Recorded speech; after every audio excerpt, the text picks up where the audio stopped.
Spartiate, bienvenue, bienvenue. Alors, où en sommes-nous aujourd'hui, lundi 22 mai, donc début de la semaine. Donc, qu'est-ce qu'on a au programme? Plafond de la dette US, bien sûr. Les négociations qui sont en cours. Micron qui est banni en Chine.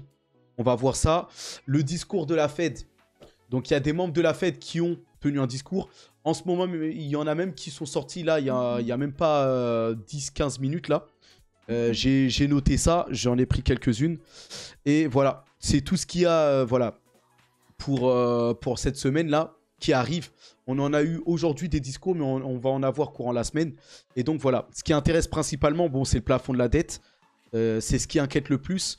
Et donc voilà, en numéro 1, vous voyez ici, le réunion sur le plafond de la dette. Pardon. Ensuite, en 2, les contrats à terme. Voilà. Et par rapport à la limite de la dette. Donc, on va regarder les indices américains par rapport à la dette. Ensuite, bien sûr, les taux, les taux d'intérêt par rapport à l'inflation. Donc, il y a deux problèmes aux États-Unis. Il y a le plafond de la dette qui pourrait amener les États-Unis en défaut de paiement. Et l'autre problème, c'est les taux d'intérêt pour freiner l'inflation, qui sont déjà à des niveaux très élevés et qu'il faudrait ralentir pour éviter de faire tomber des banques. Donc, deux problèmes. Et voilà. Et ensuite, un problème, une entreprise Micron là qui a été interdite en Chine là, ou limitée, on va dire. Voilà. Et ensuite, le pétrole qui est volatile justement par rapport au plafond de la dette. Donc ça, c'est le programme. On va voir ça de près. Le SP500, là, donc l'un des indices américains, est stable, alors que les traders surveillent les discussions sur le plafond de la dette. Donc tous les regards sont tournés sur le plafond de la dette. Biden et McCarthy se rencontreront à la Maison-Blanche, hein, directement à la Maison-Blanche lundi pour tenter d'éviter un défaut de paiement. Donc lundi, c'est aujourd'hui. Mais aux États-Unis, il y a 6 heures de moins. Donc là, il est déjà 18 heures ici. Ce qui veut dire que là-bas, il est à peu près 14 heures de l'après-midi, quelque chose comme ça là. Donc, je sais pas. Peut-être que c'est en cours. Il va y avoir des choses. De toute manière, il y a des choses qui sont déjà sorties là. On a McHenry, qui est un des représentants du GOP, là, du camp McCarthy, là, des Républicains, qui vient de faire des annonces. Donc je pense là que c'est en ce moment même, là. En ce moment, Biden et McCarthy sont en train de négocier. Donc Biden, lui, il ferait mieux de trouver un compromis, hein, parce qu'il pourrait être le président qui pourrait amener les États-Unis à leur faillite avec un défaut de paiement. Donc là, il doit avoir chaud, là, on va dire. Sachant que la suite de Biden n'est pas garantie. Donc, je rappelle, si les USA font défaut sur leur dette, le marché, donc boursier en l'occurrence ici, plongera de 45%, de moins 45%. Et le chômage augmentera de plus 5%. Donc, c'est vraiment une catastrophe, hein, pour l'économie américaine. Si les USA venaient à faire défaut de paiement, on est à peu près une semaine et demie, on va dire, de la limite, de la date limite. Donc, et surtout que les négociations, vous allez voir, n'avancent pas trop. Et il semblerait qu'ils soient toujours, ils campent sur leur position, ils soient pas tout à fait d'accord. Donc c'est un peu, voilà, un peu complexe. C'est ce que déclare la Maison Blanche, alors que les négociations sur le plafond de la dette sont au point mort. Donc est-ce que c'est un scénario envisageable selon nous, selon vous? Donc normalement, ils devraient quand même trouver un compromis. Il reste quand même plus d'une semaine. Donc, il devrait trouver, mais on s'approche quand même et ça stagne. Donc, on est obligé de passer ce genre d'actualité-là. Voilà. Le système financier se prépare avec anxiété à la crise du plafond de la dette. Donc, quand même, tout le système financier, toutes les entreprises, voilà, les PDG, enfin, le monde de la finance se prépare à cette éventualité. Donc, vous voyez que voilà, ça, on va dire que ça fait peur quand même. On va dire que ça fait peur. On espère éviter ça, mais voilà, il semblerait qu'ils n'arrivent pas à se mettre d'accord. Donc, la crise qui a débuté en 2023, là, cette crise sera bien pire que celle de 2008, avertit Peter Schiff. Donc, Peter Schiff, lui, il est toujours négatif. Il dit que le Bitcoin va aller à zéro, tout ça. Il cherche toujours à amener la peur. Bon, c'est quelqu'un qui est assez écouté quand même. Donc, je vais passer cette actualité. Après, peut-être qu'il n'a pas tort, hein. Peut-être que si les États-Unis font défaut de paiement, c'est un scénario qu'on n'a jamais encore vu. Ça, c'est encore pire que les crises des banques, là. Donc, un défaut de paiement, c'est vraiment une catastrophe pour les États-Unis. Et ça pourrait vraiment peut-être même faire tomber hein, ce système financier, ce système de Ponzi américain là. Pour le coup, je pense que ce ne serait pas une mauvaise chose pour le monde. Donc, d'un côté, bon, ça ferait mal à l'économie, mais ce serait peut-être un mal pour un bien. Mais après, le fait que s'il continue à augmenter le plafond de la dette et qu'il recommence à imprimer, bah, c'est aussi une bonne chose pour ceux qui investissent. Donc, et ça, des nouvelles impressions monétaires, après, viendraient à faire exploser les marchés boursiers et crypto, et donc à démultiplier nos gains. Donc, c'est, voilà. Dans tous les cas, il y aura du bon. Donc, à voir. Donc, apparemment, actuellement, il y a 25% de chances que l'accord sur le plafond de la dette US ne soit pas conclu à temps, selon Goldman Sachs. Donc, on a quand même 25% de chance. Hein. C'est quand même un quart de chance que le plafond de la dette ne soit pas conclu. Donc, c'est quand même, ça y fait. Hein. 25% qu'on n'arrive pas à trouver un accord. Bon, et plus les jours vont passer, et plus ce pourcentage va augmenter. Donc, après, ça peut s'arrêter d'un moment à l'autre. Hein. Suffit que là, tout à l'heure, dans 1 heure, ils annoncent qu'ils ont trouvé une solution, ou demain, ou dans 4 jours. Voilà. À tout moment, ils peuvent trouver une solution. Hein. Donc, quand même, c'est limité. On devrait s'en sortir par rapport à ça. Mais voilà, il y a quand même déjà 25% de chance qu'il n'y ait pas d'accord. Donc ça, les pourcentages, on va dire, sont en train d'augmenter. Donc là, ça, c'est tout frais. Hein. C'est les dernières annonces. Là, on a le représentant des Républicains, là, McHenry, là, qui avait mis un gros coup de pression à Gary Gensler là, par rapport aux cryptos il n'y a pas longtemps. Donc McHenry qui s'exprime sur le plafond de la dette et qui dit « Il n'y a toujours pas d'accord sur les principaux éléments. Je pense qu'il n'y a aucun intérêt à retarder ces conversations difficiles. » Donc vous voyez que c'est un représentant, il vient de le déclarer. Hein. Ça vient de sortir à moins d'une demi-heure. Et donc il déclare que pour le moment, il n'y a pas d'accord. Donc vous voyez que c'est critique quand même. Hein. Là, on a encore maison de l'orateur McCarthy est au Capitole. Il n'a pas paru très positif au sujet de l'état des négociations sur la limite d'endettement. Donc vous voyez que même McCarthy, on a aperçu, apparemment ils ont entreperçu McCarthy et il n'avait pas l'air d'être très optimiste par rapport aux négociations là. Donc ils ont déclaré qu'apparemment, hein, par rapport aux démocrates, il est très difficile de les faire sortir de cette fréquence de dépenses à laquelle ils sont addictifs. Donc vous voyez que les républicains cherchent à faire baisser les dépenses chez les démocrates là. Ils cherchent à ce que les démocrates baissent leurs dépenses parce qu'ils dépensent énormément de milliards pour leur projet, tout ça, enfin pour soutenir leur politique. Et en fait, les républicains en ont marre là en ont marre entre guillemets. Enfin, le plafond de la dette est déjà très élevé et ils voudraient qu'ils réduisent ces dépenses au un minimum pour pas aggraver la situation. Mais apparemment, il est difficile pour les démocrates là voilà, ils ont des objectifs parce qu'ils ont été élus et le problème c'est qu'ils ont besoin de ces dépenses là pour mener à bien leur politique. Et là, apparemment, c'est vraiment compliqué de les faire revenir sur leur décision de baisser un peu leurs dépenses là. Pour pas aggraver la dette. Pardon. Ici, on a encore un officiel de la Maison-Blanche qui dit « La semaine dernière, l'équipe du président McCarthy a évolué dans une direction plus partisanale. Pardon. Alors que Biden, lui, continue à rechercher une solution bipartisane au plafond de la dette. » Donc, on voit qu'ils ne sont pas d'accord. Il y a un parti républicain qui cherche la solution partisanale, donc je ne sais pas trop c'est quoi, et une autre partie, les partis démocrates, qui cherchent la solution bipartisane. Donc ils ne sont pas d'accord apparemment sur l'orientation des négociations là. Ici on a Kashkari, un des membres de la Fed, de la Réserve fédérale, donc qui s'y connaît côté finance, qui dit que lui il fait partie de la Fed, donc lui doit combattre l'inflation, mais il dit que nous ne pouvons pas protéger l'économie d'un défaut de paiement. Donc ce problème de la dette là, c'est hors pouvoir des membres de la Fed. Les membres de la Fed, eux, doivent juste contrôler l'inflation. Et donc, ils ont le pouvoir d'augmenter les taux. Mais là, lui, Kashkari, s'est exprimé par rapport au défaut de paiement, l'autre problème qui touche les Américains. Et il a dit qu'ils ne peuvent pas protéger l'économie. Parce que eux, c'est leur rôle de protéger l'économie. Mais par contre, bah, si les négociateurs, Biden et McCarthy ne trouvent pas d'accord, bah, les membres de la Fed ne pourront rien y faire. Donc, ils ne peuvent pas protéger, ils ne peuvent pas intervenir par rapport à ça. Vous voyez ? Donc là, il va falloir qu'ils trouvent une solution. Donc voilà, par rapport à tout ce qui concerne le plafond de la dette, là, on va se tourner maintenant sur l'autre problème américain et donc la hausse des taux d'intérêt pour freiner l'inflation. Donc l'autre problème, c'est l'inflation aux États-Unis. Donc on a un problème de dette aux États-Unis. Aussi, on a un autre problème, c'est l'inflation qui a fait cracher les marchés, qui a fait chuter les marchés depuis plus d'un an là. Et parce que la Fed augmente ses taux d'intérêt pour freiner l'inflation. Et le fait qu'ils augmentent les taux d'intérêt, ça renforce le dollar et ça fait chuter les marchés boursiers et crypto. Et donc, là, on est à des niveaux très élevés sur les taux. On est déjà à plus de 5%.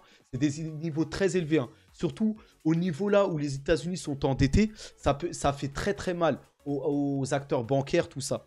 Et là, on a un des membres de la Fed, ici Bullard, qui dit que 2 hausses de taux supplémentaires nécessaires pour 2023 pour calmer l'inflation. Donc là, les marchés sont en panique. Là. Les taux sont déjà très élevés. Mais Bullard intervient là, aujourd'hui, et déclare encore 2 hausses supplémentaires. Alors que là, l'ambiance était plutôt à ce que la Fed fasse une pause en juin et peut-être qu'ils augmentent après peu de 25 points de base. Mais là, on a un des membres de la Fed qui suggère déjà 2 hausses de taux supplémentaires de 25 points de base, ce qui ramènerait encore à plus 0,50 points de base les taux d'intérêt. Donc là, on sera à presque 5 et quelques, 5,75, peut-être proche de 6. Moi, le scénario que je vois, c'est qu'ils vont le faire. Ils vont augmenter et je pense que les taux vont aller jusqu'à 6% et qu'ensuite, les marchés vont vraiment capituler et faire comprendre à la Fed qu'il ne faut pas y aller plus loin. Et donc, il va y avoir une vente, un crash des bourses quand ça sera à 6%. Et ce qui va obliger la Fed à intervenir en urgence pour déclarer que c'est fini. Et d'ici là, peut-être on aura des taux à 3%, 3 ou 4%. Enfin, une inflation plutôt à 3 ou 4%, mais ils seront obligés de faire le retour. Moi, je ne pense pas qu'on ira à 2%. Je pense qu'à partir de 3% par là, d'inflation, ou 3 ou 4%, la Fed n'aura pas d'autre choix que de faire un pivot et de recommencer à imprimer. Parce que là, tout se sera effondré d'ici là. Bon, voilà mon scénario. Hein. C'est un scénario qui est assez noir, mais voilà, il n'y a pas trop le choix, on va dire. Donc voilà, la Fed pourrait encore augmenter ses taux d'1 demi-point, donc cette année, hein, 10 bullards. Donc on verra.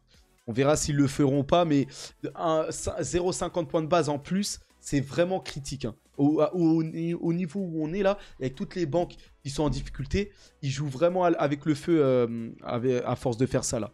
Donc là, par rapport à tout ça, on a un autre membre de la Fed, donc Barkin de la Fed, qui dit « Je cherche toujours à être convaincu que l'inflation est en baisse constante. » Donc ils ont toujours l'espoir que l'inflation baisse, mais c'est vrai que cette inflation, elle reste collante. Vous voyez ? Donc voilà, on a Barkin qui dit « Je ne préjugerai pas le résultat de la réunion de juin. » Donc il ne veut pas chercher à faire des pronostics. Donc vous voyez qu'ils ne savent même pas qu'est-ce que va décider Powell, qui est le chef de file de la Fed, qui est le président de la Réserve fédérale. Et donc c'est à Powell qu'appartient la décision d'augmenter ou pas les taux. Mais l'un des membres de la Réserve fédérale, Barkin là, ne veut pas se jouer à des jeux de pronostics ici là. Donc on a aussi un autre membre, on avait Barkin, on avait Bullard, là on a Daly, là c'est les noms de famille, hein, Daly. Il est difficile de déterminer ce qui ralentit l'économie américaine en ce moment. Donc ils ont même pas, ils savent pas trop. En fait ils doivent regarder le marché, ils doivent attendre les résultats. Voilà, ils savent pas trop, ils n'ont pas trop de vues, ils savent pas ce qui fait baisser l'inflation, les choses comme ça. Là, on a un autre membre de la Fed, encore Bostic. Donc là, je vous en ai passé un. Kashkari, Daly, Bullard, voilà, Barkin. Là, vous avez tout le monde qui s'exprime là. Et là, Bostic de la Fed dit que la Fed a fait beaucoup de resserrements et agit avec un décalage. Je suis à l'aide d'attendre un peu pour voir comment l'économie se déroule. Donc lui aussi, en gros, il déclare qu'il va falloir attendre. Ils vont improviser, en gros. Ils vont devoir attendre de voir comment l'économie se comporte. Est-ce que l'inflation diminue avant de prendre leur prochaine décision là? Donc, voilà, par rapport à tout ça, aux États-Unis, vous voyez que c'est assez critique. Hein. On ne sait pas. Pour l'inflation, les hausses des taux, ils attendent de voir. Et pour la dette, les négociations sont un peu au point mort. Donc, vraiment, je comprends que les marchés soient fébriles et que les marchés baissent ou corrigent. Hein. Avec tout ce qui se passe là, on ne sait même pas. On ne sait pas et il y a trop d'incertitudes. Donc voilà, ça c'est aux États-Unis. En Europe, les responsables européens se préparent tranquillement, justement, à la possibilité que Biden perde les prochaines élections. Et il y a des grosses chances. Déjà parce que de une, Biden est sénile, il est très âgé, on voit qu'il n'a pas toute sa tête. Et je pense pas qu'il termine déjà son mandat, ça va être difficile. Et faire 4 années supplémentaires, moi j'y crois pas. J'y crois pas beaucoup. Et on voit qu'il est un peu perdu. Et là, au vu des scénarios là qui se passent, sa tête pourrait déjà tomber déjà dans les prochains jours. Si les États-Unis tombent en défaut de paiement, déjà, ça pourrait être critique pour lui. Donc, on va voir. On va voir. Voilà. En tout cas, voilà, ils ont mis en place Ursula von der Leyen, là, cette femme, les États-Unis, dans leur stratégie pour contrôler l'Europe. On verra tout ça. Donc, les actions européennes sont mitigées, hein, avec la reprise des négociations sur le plafond de la dette américaine. Donc, vous voyez que l'Europe est principalement impactée par leur maître américain, là. C'est ce qui se passe aux États-Unis qui détermine là, un peu les cours, on va dire, la volatilité en Europe. Et ce n'est pas le cas contraire. En général, ce qui se passe en Europe, les décisions politiques n'impactent pas beaucoup ce qui se passe aux États-Unis. Donc voilà, les Américains, financièrement, ont la main mise sur les Européens, là. Donc, les Européens aussi sont préoccupés. En tout cas, le G7, États-Unis, Europe, tout ça, Canada, veulent s'occuper du cas de la Chine. Ils ne savent pas trop comment faire parce que la Chine reste assez lucide et partiale, assez maître et contrôle un peu ses émotions. Et là, voilà, les Européens qui essayent de mettre des bâtons dans la roue à la Chine, nous ne découplons pas. Les dirigeants du G7 s'accordent sur une approche pour réduire les risques de la Chine. Donc, vous voyez que la Chine inquiète l'Europe. Hein. L'Europe a envie d'intervenir, ou l'Europe ou les États-Unis ont envie de mettre des bâtons dans les roues à la Chine parce que la Chine est en toute puissance. La Chine progresse à une vitesse incroyable, mais ils ne savent pas trop comment s'y prendre. La Chine ne fait rien de mal à part d'avoir une bonne politique. Mais là, il y a des réunions, ils s'organisent pour essayer de freiner, en tout cas, l'ascension de la Chine. Là. Donc on verra par rapport à tout ça. En tout cas, la Chine, elle prend des mesures voilà, pour sa sécurité intérieure. La Chine interdit Micron dans certains secteurs pour motifs sécuritaires. Donc Micron, c'est une entreprise de semi-conducteurs. Et elle est inscrite au Nasdaq. Donc si on peut dire que c'est limite américain. Et la Chine, qui veut protéger sa souveraineté, a décidé de couper un peu l'herbe sous le pied à Micron pour sa propre sécurité. Donc à voir en tout cas. Ici, par exemple, vous voyez que Kashkari, justement, l'un des membres de la Fed, lui, est ouvert à une pause. Mais Citi prévoit une nouvelle hausse. Donc, vous voyez que on a Bullard, lui, je reviens par rapport au taux d'intérêt américain. Bullard, lui, veut 2 hausses de taux là rapidement, de 25 points de base. Mais Kashkari, lui, veut une pause. Donc, vous voyez qu'ils ne savent même pas. Les membres de la Fed attendent d'avoir quelques chiffres pour intervenir. Donc là, on revient sur la géopolitique. Les soucis, là, les Européens, les Occidentaux contre la Chine. Là, on a la Russie qui est dans le camp de la Chine et le monde islamique qui se rapproche de plus en plus des BRICS et de la Chine, tout ça, discute de l'abandon du dollar. Donc, vous voyez que ces pays-là, en tout cas, maintenant, il y a deux camps visibles. Hein. Et les autres États, les BRICS, les membres des BRICS et les autres États du monde sont en pleine, maintenant, sont lancés pour essayer de se dédollariser. On a compris que c'est comme ça que les États-Unis contrôlaient le monde et c'est comme ça que les États-Unis dominent le monde, c'est par leur monnaie. Et là, les États font ce qu'ils peuvent pour se débarrasser de ça. Donc voilà, Meta, maintenant dans l'actualité un peu plus récente, Meta, Facebook, condamné à une amende record de 1,3 milliard de dollars pour les transferts de données d'utilisateurs de l'Union européenne, donc nous, Français et les autres pays membres de l'Union européenne, vers les États-Unis. Donc Facebook, voilà, transférer nos données à nous, Européens, vers les États-Unis. Pour que les États-Unis en sachent davantage sur la population européenne, tout ça. Et donc, voilà. Je pense que c'est l'Europe, hein, la Commission irlandaise de protection des données, a condamné justement Meta. Par rapport à ça, je ne sais pas si c'est du semblant ou pas, mais en tout cas, voilà.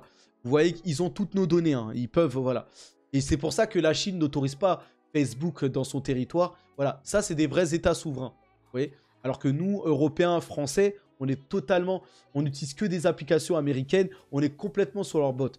ou Google Maps, Waze, YouTube, Facebook, Instagram, Twitter, Snapchat, tout ça, ça appartient aux Américains. On est complètement dépendant. En plus de leur culture, certains, voilà, leur musique, tout ça, domine. Et voilà, après, c'est de la musique de qualité, hein, le rap américain, enfin la musique américaine et tout. Mais voilà, on est complètement dépendant et vassal des Américains. Est-ce que c'est une bonne chose? Bon, moi, je suis investisseur. Hein. Je suis là pour prendre du pognon. Voilà, ce qui... Bon, après, je m'attache à mon pays, mais voilà, le pays, il semblerait que les Français, voilà, n'ont pas trop compris et continuent à voter pour Macron. Donc, le pays va continuer à être à la botte, en tout cas des États-Unis. Donc voilà, hein, Facebook condamné à une amende ici. Donc voilà, 1,3 milliard. Cacahuètes, ils recommenceront. Certainement, ils recommenceront. Hein. Ils continueront à prendre les données. Voilà, et c'est très utile pour eux. Donc pour l'IA, on est apparemment, on serait déjà dans une mini-bulle. Apparemment, vers un scénario similaire à la bulle Internet. Vous savez qu'Internet, ça arrivé, ça s'est démocratisé et ça a même créé une bulle. Et là, par rapport à l'IA, ça pourrait refaire la même chose. Donc, on verra. Et donc, si ça crée une bulle, profitez-en. Hein. C'est-à-dire que les actions de l'IA ou les cryptos sur l'IA vont exploser dans les mois et années à venir. Donc, il faudrait peut-être en profiter. Donc, je vous mets ça en évidence, en tout cas.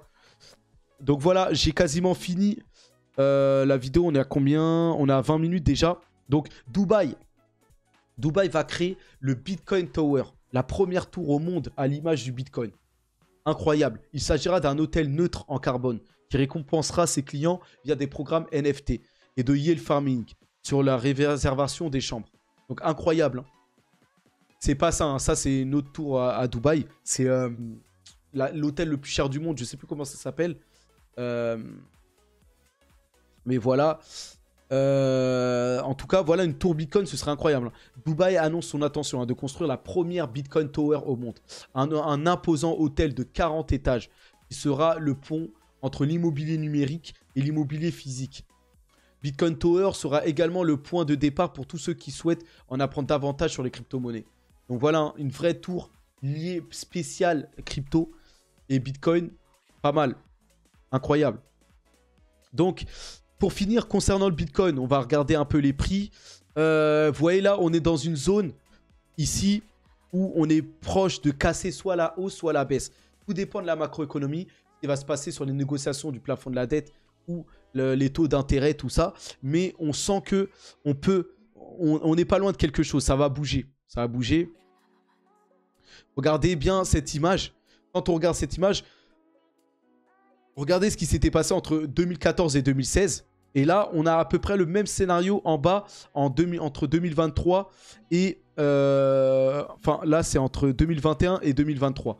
Donc, vous voyez que c'est à peu près la même chose. Hein, si vous regardez bien là. Donc, je sais pas, hein, mais ça laisse présager de la hausse. Hein. Regardez bien en 2021 ici, qu'est-ce qui s'est passé? On est allé beaucoup plus haut là. Ici, on est en cours et on devrait aller bien plus haut. Après, est-ce que c'est la même chose? En tout cas, apparemment, la phase de capitulation est déjà passée. Donc, il se pourrait qu'on ne revienne pas à ces niveaux-là. Mais en investissement, il peut tout se passer. Mais vous voyez que on pourrait le faire le même scénario qu'en 2014-2016. Donc voilà. En tout cas, actuellement, on dirait que tout est fait pour qu'on rebondisse et qu'on aille chercher plus haut. Ici, ce chart vous le montre très bien. Donc, Bitcoin Fibonacci Golden Pocket. Voilà. Ça rebondit et ça va aller plus haut. Voilà, par rapport à ça. Ici, vous voyez qu'on est en train de rebondir sur vraiment la zone, la plus grosse zone de résistance. C'est la EMA 200. Donc ça, c'est vraiment une courbe. C'est vraiment une ligne de résistance très, très importante. Hein. C'est la ligne de résistance long terme par excellence. Et donc là, on rebondit dessus. Donc si on casse ça, vraiment, on pourrait aller plus bas. Mais si on rebondit dessus, on pourrait aller très haut. Et moi, personnellement, mon sentiment est plus que on va rebondir, on va aller plus haut là. Vous voyez? Donc ça, c'est mon sentiment. Après, voilà, je ne suis pas un devin. C'est le sentiment que j'ai. Et après, il y a plein de choses qui me font dire ça, notamment ces images. Vous voyez qu'on est tout en bas, hein, au niveau des volumes, tout ça là. Là, c'est le MVRVZ score. Vous voyez que les volumes ou les choses comme ça sont bas et qu'on commence à partir vers la hausse au niveau du volume. Voilà, après, il y a plein de charts. Glassnode, c'est un peu des spécialistes. Je vais vous en montrer encore juste après. Mais voilà. Ici aussi, regardez ce qu'on avait fait. On avait connu une zone de parabolique, là, quand on était remonté. Et là, il semblerait qu'on fasse la même chose. Donc, je sais pas, regardez sur le long terme. Ça s'appelle The Parabolic Curve Pattern. C'est ce qu'on est en train de former, apparemment. Et ici, regardez, on est pile ici, là. Donc là, à partir d'ici, vous voyez là où il y a la croix, là. Regardez, c'était comme ici, là. Par le passé, c'était en 2021 presque. Ouais, 2021, on avait touché et ensuite on était monté de manière parabolique. Ici, on pourrait rapidement aussi monter de manière parabolique et aller vite au 100K. Donc, est-ce que ça va se passer? Voilà, impossible de savoir, mais c'est un scénario qui peut en tout cas arriver. Donc voilà, ici, voilà, hein, la fourchette, c'est consolidé, tac, tac, tac. Regardez, bon, on va regarder les images, hein, ça parle plus, mais vous voyez que, apparemment, ici, apparemment, ça suggère qu'une forte volatilité est probable à l'avenir. Donc, vous voyez que les volumes sont complètement retombés, là, et ça fait longtemps qu'on n'a pas eu des tours comme ça en volume, là.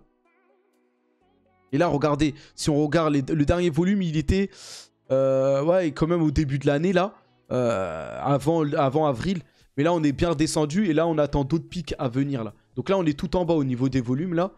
Donc on pourrait recréer là. Donc il se pourrait que il y a de la ça c'est les courbes de volatilité. Il se pourrait qu'on ait d'autres courbes maintenant qui naissent par rapport à la volatilité. Donc on verra. Il y a plein de courbes, hein. Il y a plein. Voilà, l'euphorie. On voit les phases d'euphorie et de baisse. Quand on est dans la zone orange là, on est en phase d'euphorie. Et là, quand on est dans le bleu, on est en phase de baisse, de crash. Et là maintenant, voilà, c'est que chacun son tour, hein. Donc là, on a eu orange à un moment, ensuite bleu, maintenant orange ici et maintenant bleu. Donc maintenant, bientôt, on devrait avoir encore du orange là, une phase d'euphorie là. Vous voyez? Donc on verra. On verra. Énormément de courbes, je ne vais pas tous vous les montrer, mais vous voyez, hein, les volumes. Vous voyez tout ça là, je vous le partage. Vous pourrez le retrouver sur mon Twitter. Pas mal de charts. Si vous aimez bien les charts, les choses comme ça, voilà. Mais tout montre que, en fait, on rebondit là et enfin que c'est très bullish. On va dire ça comme ça. Vous voyez? Donc, voilà, il y a des grosses zones là. C'est les EMA là, les zones, les courbes oranges là. Et ça, voilà, c'est la même chose. Ça se reflète, on va dire, sur le prix. Donc voilà, il y a des cycles et tout ça. Donc, bon. En tout cas, voilà, hein, beaucoup de charts. Voilà. Je vais pas vous tous vous les passer. Je vais finir par ça, là. Et ensuite, on va s'arrêter là pour faire une demi-heure de live. Il n'est pas surprenant que beaucoup de commerces... beaucoup commencent à être baissiers sur Bitcoin au pire moment absolu. Voici un nouveau test parfait du haut des rubans EMA. Voilà. Alors que les craintes d'une baisse des prix et d'une récession s'intensifient, je suis plus optimiste que jamais. Donc, regardez, à chaque fois... Les images parlent d'elles-mêmes. À chaque fois qu'on était dans le carré vert, ici, là, bim, explosion. Regardez les grosses explosions, là. Ensuite, on a rebaissé ici. Ensuite, on est revenu dans le carré vert. Qu'est-ce qui s'est passé? Bim, explosion. Ensuite, on a rebaissé. Ici, carré rouge, bon, c'est... Voilà. Mais là, un nouveau carré vert, boum, explosion. Et là, regardez, on a baissé. Et là, on vient breakout et casser, retester, en fait, les rebounds, en fait. Et là, c'est un carré vert. Donc, qu'est-ce qui va se passer? Certainement... Bim, un rebond. Donc là, en fait, quand je regarde les charts, c'est pas que je veux être tout le temps, parce que moi, c'est vrai que je suis ce qu'on appelle un permabull. Je suis toujours optimiste, même quand on est au fin fond et qu'on fait que de chuter. Je cherche à trouver le positif dans le négatif. Mais quand je regarde les charts, je sais pas, mais je vois pas beaucoup de charts qui me montrent des scénarios baissiers. Ou peut-être que je veux pas les voir, je sais pas. Mais en tout cas, tout montre que ça reflète en fait ce qui s'est passé dans le passé. Donc là, je suis très bullish, hein. En tout cas, sur le moyen long terme, hein. Pas peut-être sur le court terme d'aujourd'hui, demain, dans 2 semaines. Non, peut-être que non. Mais en tout cas, sur les prochaines semaines, mois, on dirait qu'on va exploser là. Vous voyez? Donc à voir en tout cas. Je terminerai par ça, mais c'est la même chose, hein. Vous voyez, carré rouge, carré vert. Ensuite, top, le carré violet. Ensuite, en bas, carré rouge, carré vert. Relatif cycle, ça s'appelle. Et ensuite, on monte, on explose jusqu'au cycle top. Ici, qu'est-ce qu'on a? Bah, actuellement, on était en baisse là, avant l'année 2023 avec un long rectangle vert. Long rectangle rouge là. Bien plus long que les fois passées. Et maintenant, là, on est remonté, on est rectangle vert. Donc, qu'est-ce qui va se passer à votre avis? Bah, ensuite, c'est une hausse jusqu'au cycle top. Vous voyez? Et où sera le cycle top? Je ne sais pas. Mais voilà. Maintenant, on va monter certainement. Il faut être patient, mais on va aller jusqu'au cycle top. Et on va toucher, à un moment, on sera dans un rectangle violet, là. Comme le cycle précédent, là, en 2021. Vous voyez? Et donc, voilà. Hein, même pour le RSI, vous voyez que à chaque fois qu'on est, on est dans le carré vert, on est juste avant les zones pointillées. Et ensuite, on explose jusqu'au cycle top. Et là, vous voyez que on est dans le carré vert et on est juste avant les pointillés. Et comme d'hab, hein, on va aller chercher la pointe jusqu'au carré violet, là. On va aller chercher la pointe et la ligne bleu ciel, là. Vous voyez? C'est toujours pareil. Donc ça, je trouve que c'est un chart très intéressant. Pas pour vous, moi je le garde avec moi. Mais moi, ça veut tout dire hein, pour moi. Et ça, après, c'est sur les prochaines semaines, moi. Hein. C'est pas demain que ça va se passer. Hein. On est bien d'accord. Pas peut-être demain ou dans un mois. Ça prend du temps. Ça prend plusieurs semaines. Mais en général, c'est ce qui se passe. Donc voilà, Spartiate. Hein. J'ai fini. J'espère que vous avez apprécié ce contenu. On a passé beaucoup de temps. Une demi-heure de vidéo. Je clôture cet enregistrement et je le passe sur YouTube. Et voilà, vous me direz ce que vous en pensez en commentaire. Voilà, c'est très difficile en ce moment. Les marchés sont fébriles et il y a de quoi. Incertitude sur le plafond de la dette, comme vous l'avez vu. L'inflation, les taux qui vont certainement encore augmenter de 25 points de base et peut-être jusqu'à 6% de taux d'intérêt. Donc tout ça, c'est normal que ça fasse peur au marché. Hein. Ça va provoquer d'autres failles bancaires. Et avec le plafond de la dette qui est sur le point d'arriver, plus d'autres hausses de taux qui vont faire créer des faillites, les marchés là, je comprends que les marchés restent sur la défensive. Et c'est pour ça peut-être que le Bitcoin n'explosera pas tout de suite. Donc voilà, vous le savez. Mais par contre, chacun est malin pour pouvoir accumuler ou pas. À vous de voir en tout cas. Donc voilà, Spartiate, on se retrouve dans une autre vidéo. Hein. Force à nous hein, et force à vous. Allez, à plus.